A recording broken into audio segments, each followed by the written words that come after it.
Bonjour, bienvenue chers téléspectateurs. Je suis tout à fait ravi de vous retrouver dans cette nouvelle édition de votre émission hebdomadaire Indice, votre fenêtre sur le monde de chiffres, sur le monde de l'économie égyptienne. Justement, je dois vous rappeler qu'aujourd'hui nous allons proposer une question tout à fait intéressante. Pourquoi l'Égypte, l'économie égyptienne résiste-t-elle jusqu'à maintenant à la crise de Covid-19 ? Donc c'est une question très importante, notamment à la lumière de quelques déclarations faites par Son Excellence la ministre de la Planification égyptienne, Dr Hala Saïd, qui a fait des déclarations au cours d'une conférence de presse tenue récemment. La ministre de la Planification a découvert le secret ou les secrets de la résistance de l'économie égyptienne face à la crise du Covid-19 qui a frappé le monde entier cette année de 2020. Et donc, avant de continuer, bien sûr, les déclarations ou avant d'entrer un peu plus dans les détails, nous avons l'honneur et le plaisir d'avoir avec nous à travers la ligne de l'Intv international à partir des Émirats arabes unis, Dr Amr Saleh, l'analyste économique, le conseiller économique de renommée internationale. Donc, Monsieur Amr Saleh, vous êtes toujours le bienvenu et bonjour. Bonjour Monsieur Hani, le plaisir est toujours le mien. Oui. Tout d'abord, félicitations pour les victoires ou l'anniversaire de victoires d'octobre. Bien sûr, ce sont des victoires très importantes réalisées par le peuple égyptien, réalisées par l'armée égyptienne contre les occupants israéliens. Justement, nous devons tout de suite entrer dans les détails en ce qui concerne pourquoi l'économie égyptienne résistait-elle jusqu'à maintenant à la crise ou à l'impact imposé par le Covid-19 sur le monde entier. Selon Dr Hala Saïd, la première chose qui a contribué à la résistance de l'économie égyptienne face au coronavirus, c'est la diversité de la structure de l'économie égyptienne qui est bien apparue dans la contribution des différents secteurs dans le produit intérieur brut de l'Égypte pendant l'exercice financier 2019-2020. Donc, la diversité de l'économie égyptienne, c'est la première ligne de défense contre tout choc subi par l'économie égyptienne. Donc, votre commentaire, votre point de vue. Bon, avant de parler du problème du corona et puis de l'économie égyptienne, des performances de l'économie égyptienne, il faut peut-être jeter la lumière sur les derniers indicateurs de l'économie égyptienne qui sont excellentes. D'ailleurs, la Banque mondiale, le FMI et les institutions internationales avaient énormément indiqué et parlé des dernières performances de l'économie égyptienne, citant que l'Égypte sera l'unique pays au Proche-Orient qui enregistrera un taux de croissance positif. Je répète, l'unique pays au Proche-Orient qui enregistrera un taux de croissance positif aux alentours de 2,5, de 3%, alors que tous les pays du Proche-Orient et de la région MENA entreront dans un cycle négatif de décroissance économique. Et donc avec les réformes qui avaient été entreprises par l'Égypte il y a 4 ans, 5 ans, des réformes très difficiles, nous assistons aujourd'hui, pour revenir à votre question, nous assistons aujourd'hui à une baisse du prix du dollar, à un taux de croissance qui sera aux alentours de 3% après des prévisions à la fin de 2020, des prévisions qui citaient 6,5%, et donc avec le corona, nous serons aux alentours de 3%, alors que les autres enregistreront des taux négatifs. Donc nous avons un taux de croissance du PIB, nous avons un taux de chômage qui tempête aux alentours de 8-9%, nous avons un taux d'inflation qui est aux alentours de 3-4%, nous avons une décroissance du taux d'inflation mensuel de moins 0,2%. Nous avons des taux d'intérêt qui avaient été baissés par la Banque centrale récemment, il y a quelques jours, et c'est un indicateur de performance économique et de relance des investissements. Et c'est ça l'indicateur qu'il y a beaucoup de confiance de la part des investisseurs étrangers, justement à l'économie égyptienne, n'est-ce pas? Oui, mais quand vous parlez des taux d'intérêt, vous êtes plutôt dans les investissements et le cercle national. Vous êtes sur le plan national, vous parlez des consommateurs, vous parlez des investisseurs locaux, plutôt, qui, au lieu de mettre leur argent de côté dans les banques, jetteraient cet argent, ces sommes, dans l'économie. Et donc, quand vous baissez les intérêts, quand vous avez un taux d'intérêt qui est en baisse, ce qui veut dire que le climat est favorable pour les investisseurs, pour l'investissement local plutôt, à aller vers le marché. Vous avez une balance commerciale qui est en baisse, de moins quelques. Vous avez un compte courant qui est en baisse. Vous avez un compte courant par rapport au PIB qui est en baisse de moins 3,6%. Vous avez une dette publique qui est peut-être un peu importante, mais vous avez eu beaucoup d'efforts qui avaient été faits au cours des 3 dernières années pour diminuer le compte courant et la dette publique. Et puis vous avez aussi des taux d'impôt des sociétés qui sont en croissance et des taux d'impôt aussi sur le revenu personnel qui sont en croissance, car ceci veut dire que vous avez une richesse qui est valable pour le gouvernement pour financer premièrement la dette publique et secondo pour financer la croissance économique. Donc vous avez des prévisions concernant le PIB, les marchés, la main-d'œuvre, les tarifs, l'argent, le commerce international, les impôts. Vous avez des prévisions, je dirais pas prévisions, mais des indicateurs plutôt économiques très favorables aussi, avec Hani, vous n'avez peut-être pas contrarié, avec une augmentation des exportations égyptiennes et notamment industrielles, qui sont en hausse, et avec aussi, vous parlez des investisseurs étrangers. Oui. Justement, vous venez de nous donner une image tout à fait complète, une image générale de ce que se passe sur le terrain ici en Égypte. Mais justement, j'espère écouter votre commentaire, notamment en ce qui concerne de telles figures, de tels chiffres avancés par la ministre égyptienne de la planification, docteur Hala Saïd, justement en ce qui concerne les secteurs qui ont contribué à la résistance de l'économie égyptienne dans ce temps de crise qui frappe les économies mondiales, les économies des pays du monde entier. Par exemple, bien sûr, vous savez que le secteur du tourisme de voyage est bien sûr morte à cause de cette crise de Covid-19. Mais on trouve que la ministre a avancé que, par exemple, le secteur du commerce a contribué à la croissance économique de notre produit intérieur brut de l'Égypte pendant l'exercice financier 2020-2022, plutôt 2019-2020, 13,6%. C'est pour le secteur du commerce. Le secteur de l'agriculture, 11,3%. Le secteur de l'industrie, 11,7%.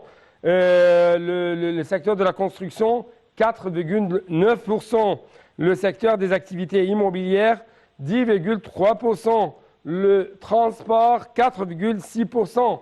Donc, comment vous évaluez la structure de cette croissance économique de l'Égypte actuellement? Est-ce que vous trouvez que c'est plus que ce sont des secteurs productifs ou des secteurs consommateurs?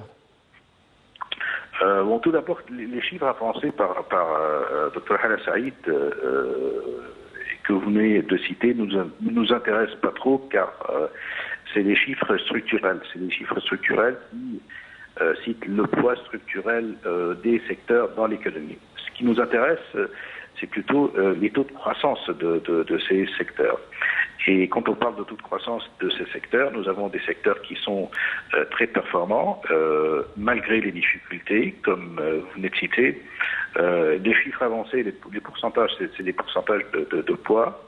et non de croissance. Ce qui nous intéresse, c'est le taux de croissance de ces secteurs dans l'économie égyptienne. Et donc, à propos des taux de croissance, nous avons des taux de croissance très importants dans le secteur du commerce extérieur, dans le secteur des investissements, dans le secteur de la construction et aussi dans les secteurs des exportations.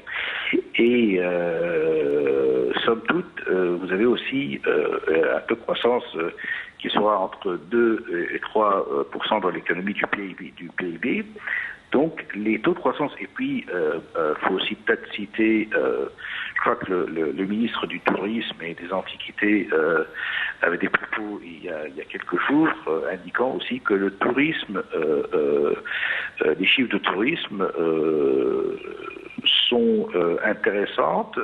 Il n'y a pas une croissance exagérée, mais nous avons un taux de croissance du secteur du tourisme qui est aussi à la base de cette performance de l'économie égyptienne et aussi du fait que l'économie égyptienne pourrait faire face aux conséquences néfastes du virus ou du fléau. Car vous savez que il y a une population importante dans l'Égypte, en Égypte, qui dépend du tourisme, et combien de familles, des milliers de familles dépendent de l'industrie touristique. Et donc là vous avez un regain de confiance, et puis vous avez aussi des performances importantes dans des secteurs locomotives, je dirais, comme l'industrie, comme le commerce extérieur, les exportations, le tourisme qui revient. Dr Khaled El-Aynani parlait il y a quelques jours aussi du tourisme à Sharm el-Sheikh, dans la péninsule du Sinaï, dans la mer Rouge, citant aussi que peut-être que dans d'autres régions, nous n'avons pas les taux de croissance qu'on avait qu'on avait enregistrés au cours des dernières années, mais aussi nous avons un taux de croissance dans le secteur du tourisme qui indique une confiance dans l'environnement égyptien et dans l'Égypte. Et donc, pour revenir à votre question, oui, nous avons des indicateurs et des performances importantes dans des secteurs, je dirais, locomotives et importantes en Égypte, qui ont fait que les recettes publiques ont augmenté. Et je crois, Annie, que c'est l'un des atouts et l'un des performances importantes de la politique monétaire et fiscale de l'Égypte. Que vous avez réussi à créer cet équilibre fragile entre la politique monétaire et la politique fiscale, et atténuer les effets néfastes et négatifs du fléau, et en même temps maintenir un taux de croissance et une production dans les secteurs économiques, industriels et commerciaux de l'économie égyptienne. Et ça, c'est une performance qui a fait que la Banque mondiale et le FMI, très récemment, vous n'avez peut-être pas contrarié, mais si mes souvenirs sont bons, la Banque mondiale et le FMI avaient applaudi et avaient parlé de manière très positive des performances de l'économie égyptienne et, je dirais, entre guillemets, de l'expérience égyptienne. Citant que l'expérience égyptienne était une expérience réussie, was a success story, comme une histoire de réussite, oui. Voilà, justement, à propos de cette histoire de réussite faite par l'Égypte récemment, Madame la ministre, ou selon Madame la ministre Dr Hala Al-Saïd, le deuxième axe qui a aidé l'économie égyptienne à être résiliente, à être résistante face au Covid-19 réside dans le programme de la réforme économique et les résultats impressionnants auxquels l'Égypte a abouti. Madame la ministre a affirmé que depuis que le gouvernement égyptien avait commencé à mettre en exécution le programme en 2016, tous les indicateurs de l'économie égyptienne se sont améliorés. Elle a ajouté que, par exemple, le taux de croissance a atteint 5,6% depuis décembre 2019 jusqu'au juillet 2020. Le taux moyen de l'inflation a atteint 5% dans la période juillet 2019 et jusqu'à mars 2020. Donc, encore une fois, à quel point vous trouvez que la réforme, c'est la clé derrière les success stories, comme vous dit l'histoire de la réussite économique de l'Égypte? Oui, tout à fait.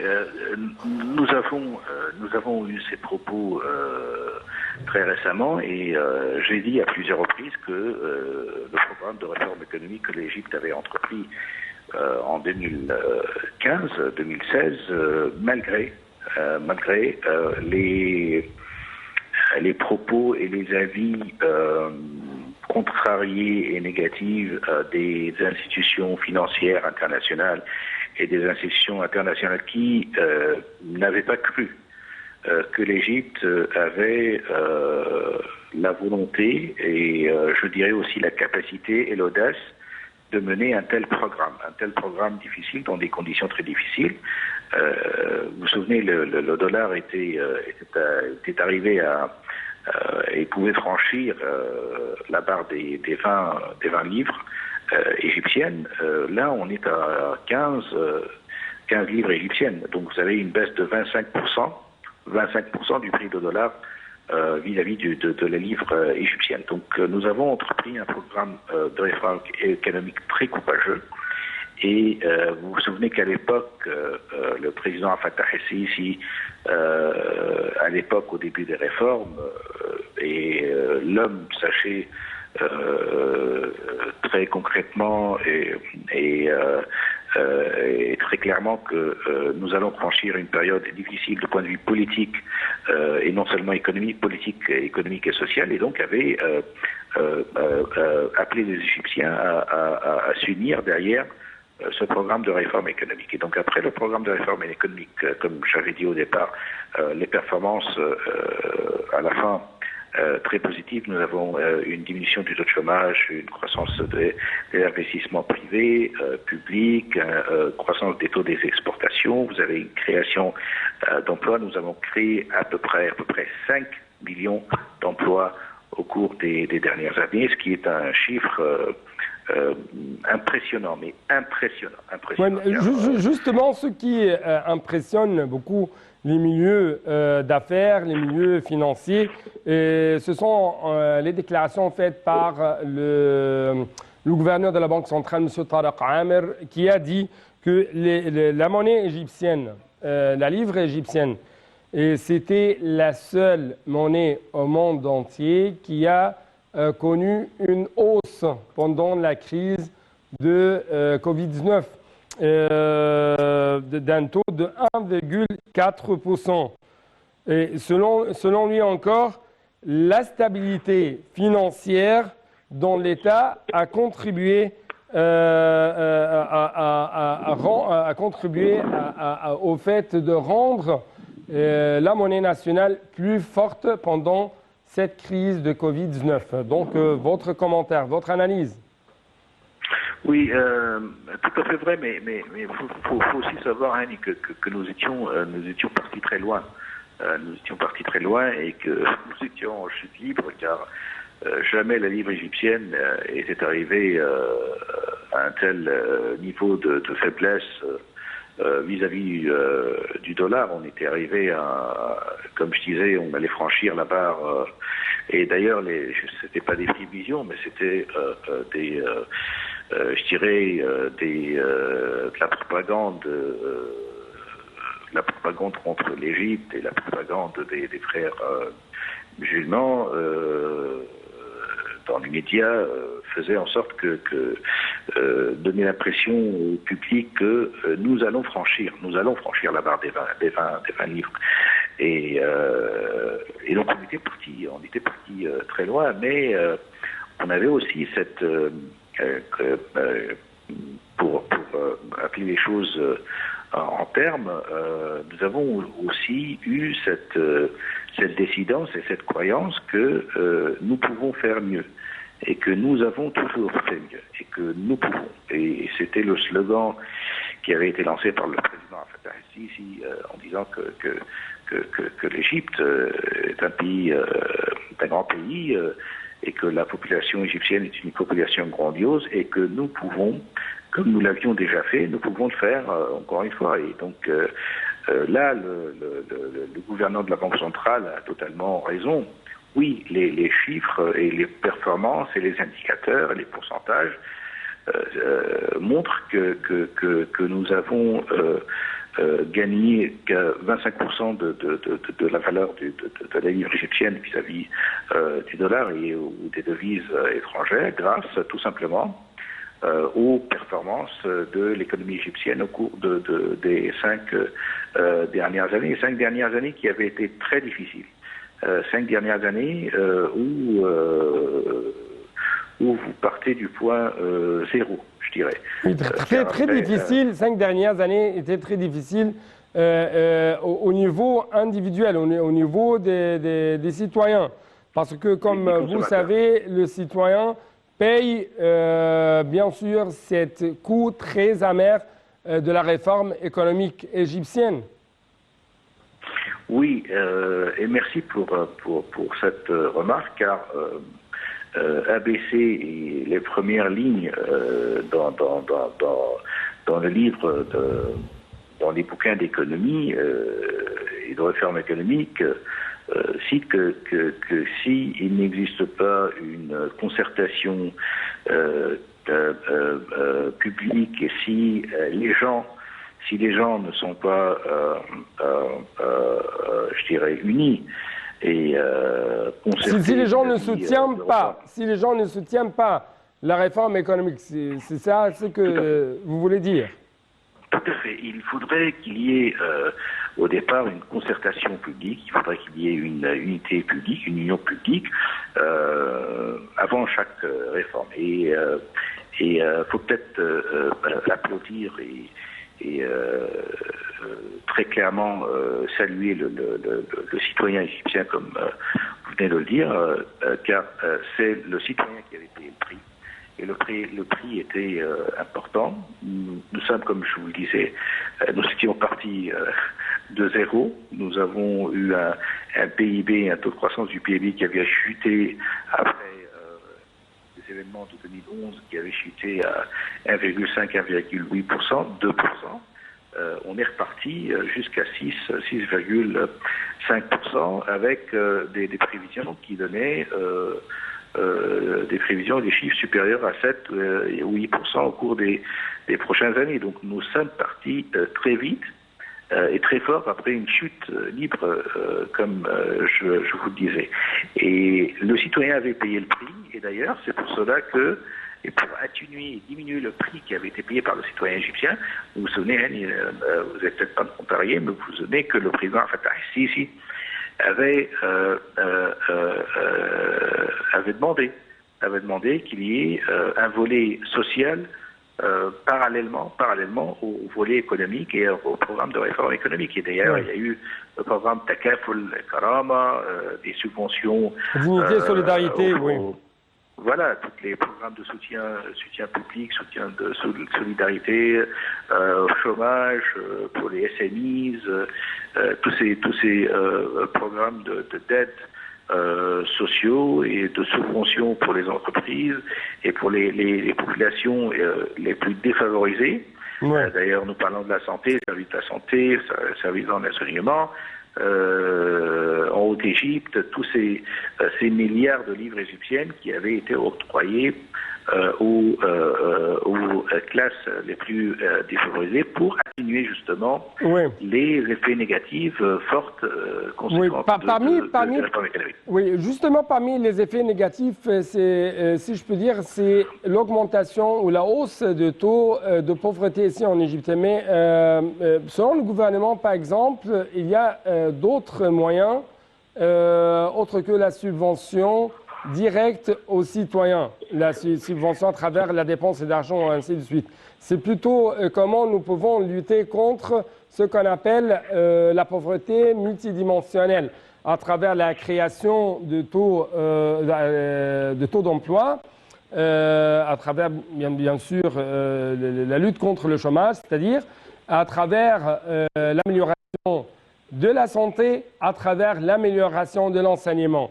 Donc, dans l'optique, ou d'après l'optique gouvernementale, c'est ça l'essence de toute réforme si nous voulons vraiment lutter contre la pauvreté. C'est pourquoi, par exemple, Hala Saïd a dit que le taux de chômage a reculé de 8% entre décembre 2019 et octobre, a reculé jusqu'au le taux de 8% entre décembre 2019 et octobre 2020. Donc même avec la crise du Covid-19, nous n'avons pas pleinement frappé par une sorte d'augmentation dans le taux de chômage. Oui, la pauvreté, moi je n'aime pas trop parler de pauvreté car, si vous voulez, si l'on prend les critères internationaux, oui, mais vous savez que beaucoup de gens en Égypte, et avec la solidarité sociale qui existe entre les gens, ne sont pas considérés comme des pauvres, car la pauvreté est mesurée par le income, le general income, ou voilà, les revenus nationaux divisés par le nombre de populations, ou le nombre de populations à l'âge de travail. Et donc, le taux de pauvreté, comme vous l'avez indiqué, n'est pas très réel et ne donne pas une image assez réelle de l'Égypte et de la population égyptienne. Mais plutôt, comme vous l'avez dit, cette pauvreté ou ces difficultés, je dirais économiques plutôt, avaient été contrariées et atténuées par la création d'emplois, comme le Dr Hala Saïd avait mentionné aussi par la diminution du taux de chômage aux alentours de 8%. On était, très rapidement. Docteur Amr Salah, très rapidement, il me reste qu'une seule minute, ou presque comme ça. Un rapide commentaire. Hala Saïd a dit que les réserves stratégiques en devises étrangères pouvaient couvrir 8 mois depuis mars 2020. Donc, qu'est-ce que ça veut dire, très rapidement? Ça veut dire que nous avons... Des réponses rapides, oui. Ça veut dire que nous avons une bonne santé économique et que nous ne sommes pas face à des problèmes structurels dans l'économie égyptienne. Oui. Le déficit du balance commercial non pétrolier a reculé de 24% entre mars 2019 et janvier 2020, très rapidement. Très rapidement, ça veut dire que vous avez des revenus en croissance. Oui. Le taux net des investissements étrangers a augmenté de 19%. Encore très rapidement, vous avez à toute confiance accru et en croissance dans l'économie égyptienne. Oui. Dernière question, ou dernier indice, le virement des Égyptiens à l'étranger a augmenté de 13% entre la période de décembre 2019 jusqu'à juillet 2020.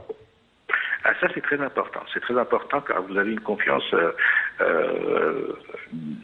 accrue dans l'économie égyptienne vis-à-vis des gens qui travaillent à l'étranger, malgré